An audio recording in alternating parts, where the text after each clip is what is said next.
Okay, so I saw this video that was talking about how designers can become millionaires.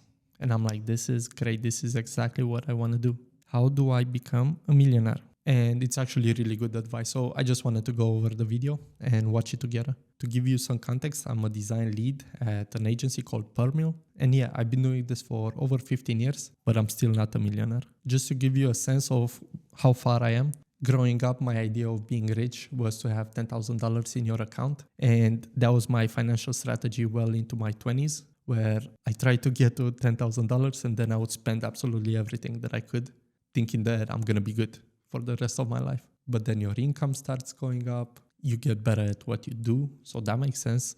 Your lifestyle gets way more expensive and you start getting old, which is me. And I think like the advice that he's giving is going to be so helpful for a lot of people that I just wanted to make this video and go through it. So if you don't know who this guy is, his name is Elliot. And he's fantastic. All of his videos are very, very good. So I do suggest going in and watching these videos, subscribe to it. Now, in the beginning, he's going to talk about some of but I'll let him do it. Let's hear him out. In this video, I am going to show you how to make $1 million off of design. $1 million profit off of design. No cap. Pretty good. $1 million. So pay attention. In the beginning of this video, I'm going to deal with mindset or theory, the frame. It's how to think in order to make it happen. It's important, but at the end of the video, I'm going to share the most important strategic or financial ideas that I have come across in my some 40 years in the game. So feel free to jump to the end or to jump to that section if that's your thing. So that's what I'm going to do. I have a call in like 20 minutes, so I don't have time, so we'll go into that. But the quick synopsis of those 5 things that he's going to talk in the beginning, I can give it to you, but you should watch what he's saying because I'm just paraphrasing and just going through my mind is probably not that good. The first idea is to stop selling your time. Obviously, start selling your thinking, your ideas. That way you can't really be replaced by AI because you're the one that's doing the creative thinking and solving problems. And maybe focus less on the individual contributor part where you just design things manually with your hands. The second idea is that if you are trying to work on projects, personal projects, you should own every single part of the process. So if you are able to scale it, then it's yours. And that's very important, trying to make more money than you actually spend. Third is your skill stack. You shouldn't just have like one particular skill. You should probably try to put in skills every year, especially now with so much going on in technology. You should try to add certain things to your skill stack. Don't stay static. Fourth one is not being defined by one thing. So I'm a landing page designer. No, you should try to not limit yourself and just try to be a person that can tackle multiple problems and multiple types of projects.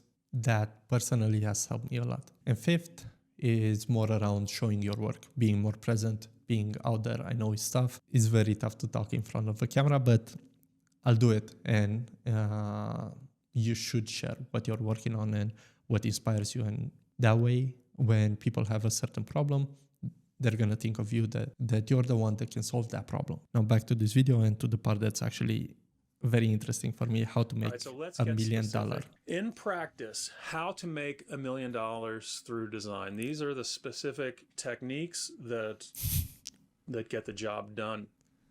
This is the part of the video where I walk you through the real material and repeatable method for how to make $1 million in profit from your design practice.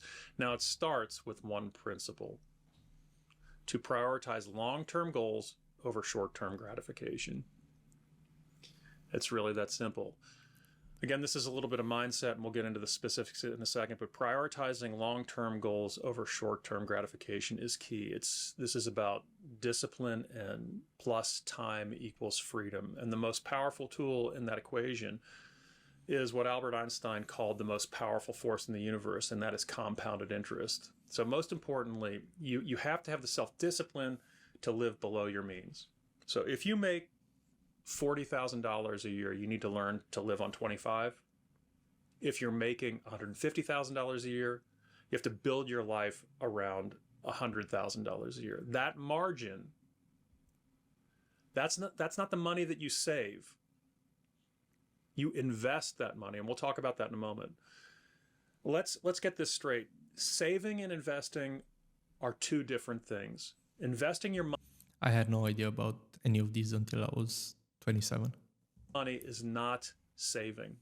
Savings protect your money.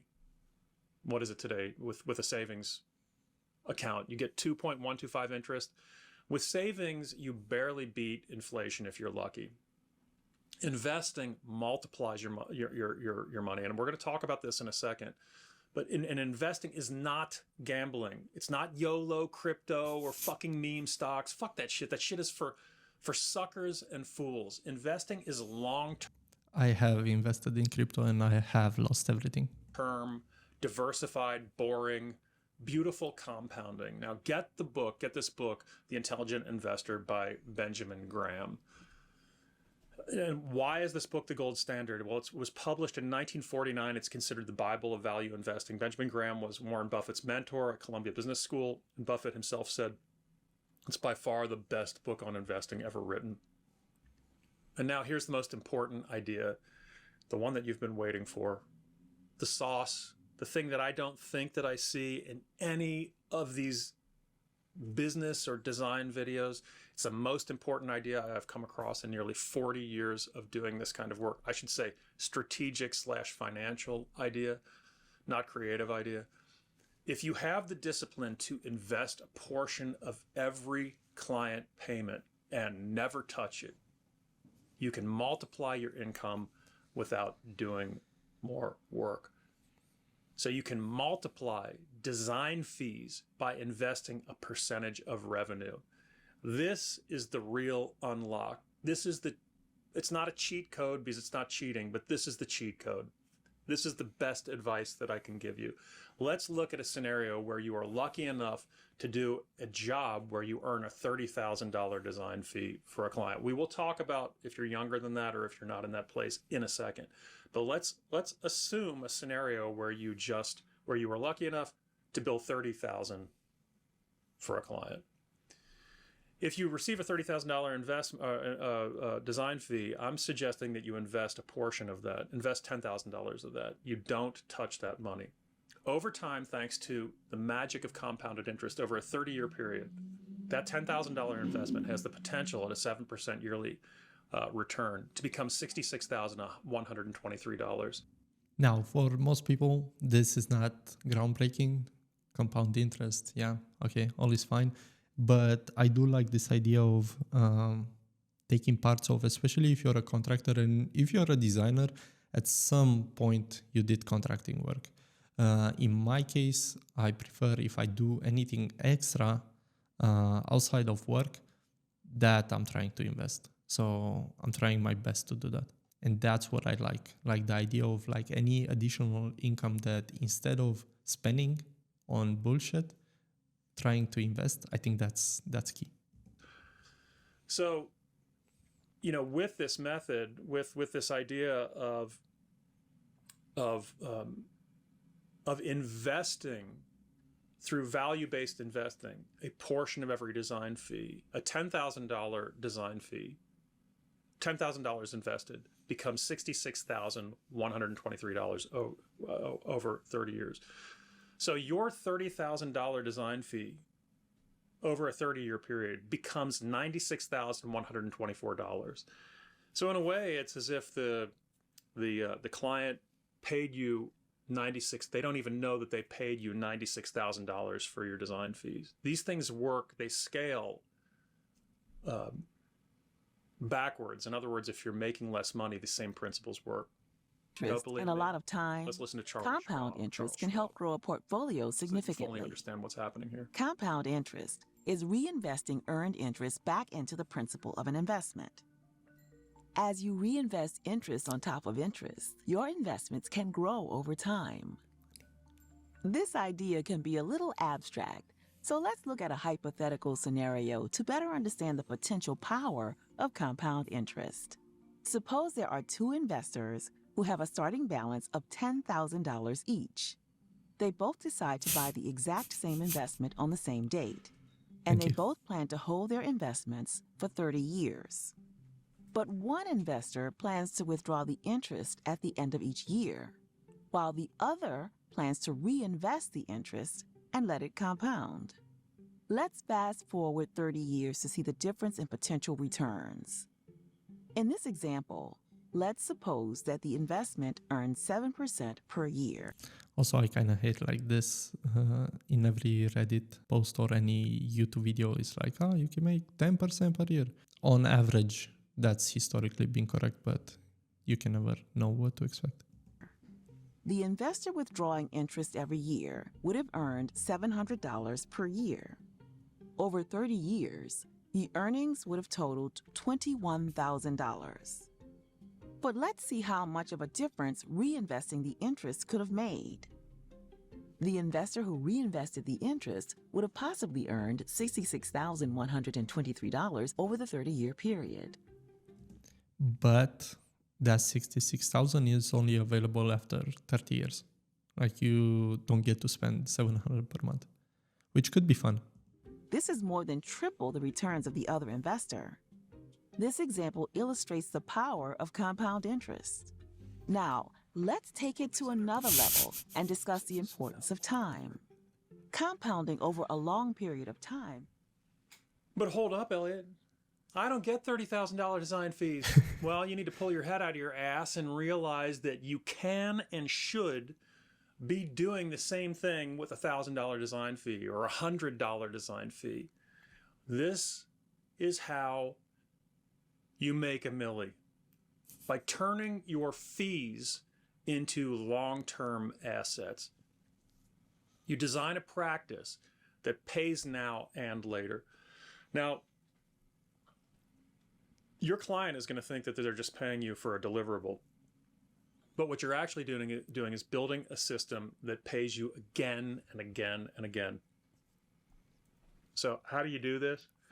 Well, you get this book and learn how to invest your design fees safely. I'm not fucking referring to Bitcoin and NFTs and gambling. I'm talking about value-based investing, a portion of every single design fee. So it multiplies, it radically multiplies your design fees. Keys to ideas in this book include investing versus speculating. Graham draws a hard line between the two, defensive versus offensive investing. Now, he tailors strategies based on how much time and energy you're willing to commit. And he talks about value over hype. He focuses on buying undervalued stocks with strong fundamentals, not chasing growth fads. So many of you who are listening to me are thinking, "Oh, I can't do that. That sounds scary." Well, you really need to grow up and have the courage, and more importantly, the self-discipline to learn and to slowly implement ideas that made Warren Buffett rich. Yeah, so this is the part which I wanted to stop just because I was very intimidated by this. I was very intimidated by the idea of investing, by taking money that I could spend today and put it somewhere where I don't know what's going on really. And this is because I just didn't know anybody that invested, basically. Growing up, post-communist Romania, nobody's investing. Nobody's putting money in stocks, or at least nobody in my immediate circle. So I think that was the hardest step to take, is like getting myself into that position of being like, okay, how do I do this? And putting time aside. It's going to take a bit. It's going to take a bit of understanding of what's going on. It's going to take a bit to set up the accounts, which was annoying as hell.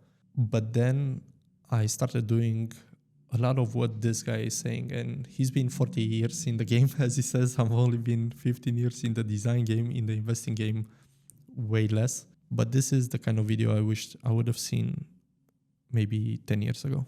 Okay, let's move on. Here is a bonus idea. One last and very important bonus idea to close this episode out. If you have the discipline to invest a portion of every client payment and you never touch it, you can multiply your income without doing more work, right? But the big idea, the bonus idea, is that luxury items are receipts. They are not assets. This one has stayed with me, even though I can't remember exactly where I heard it. I remember watching an interview with a young hip-hop artist who pointed out the fact that luxury items are receipts. You no longer have that money. You know, a luxury good, a Louis Vuitton sweater, a Rolex, a G-Wagon is just a receipt. It doesn't prove you have money. It proves you had money until you gave it away. Now that stopped me cold, right? Because he's right. A $3,000 bag is not an asset. What assets do is they increase your net worth.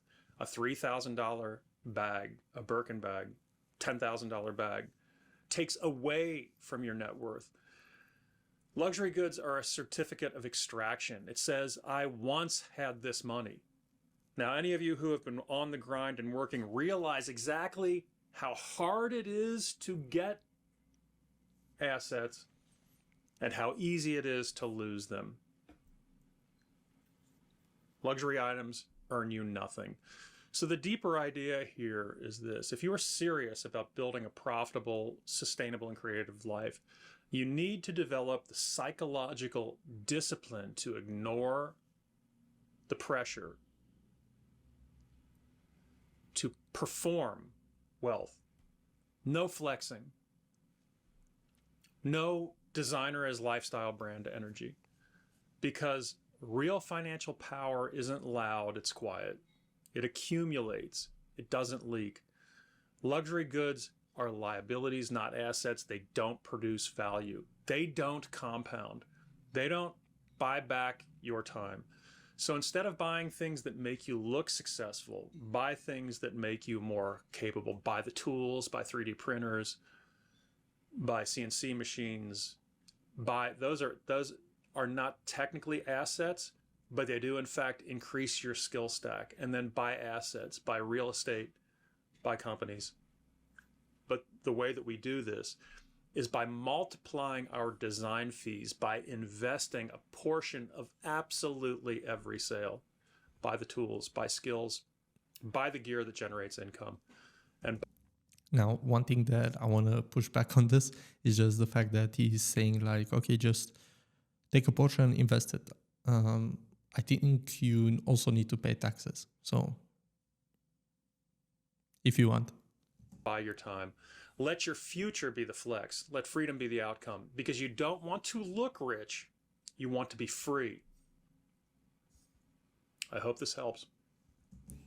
Yeah, so very cool concept. It's basic concepts, but I think it's really good because he's putting it in the frame of a designer, of a creative, which can do contracting jobs, can do projects. You make money, you pay your bills, you spend it, and just think more about how you can have less liabilities like credit cards and luxury items. Now, don't get me wrong, I'm spending money. I'm spending even more than I would give myself advice to spend. But still, and this is something that I've been doing since I saw this video, where whenever I make some extra money on something, I try to buy a very boring ETF. Okay, now I have a call in 10 minutes and I'm gonna try to make some money. Bye.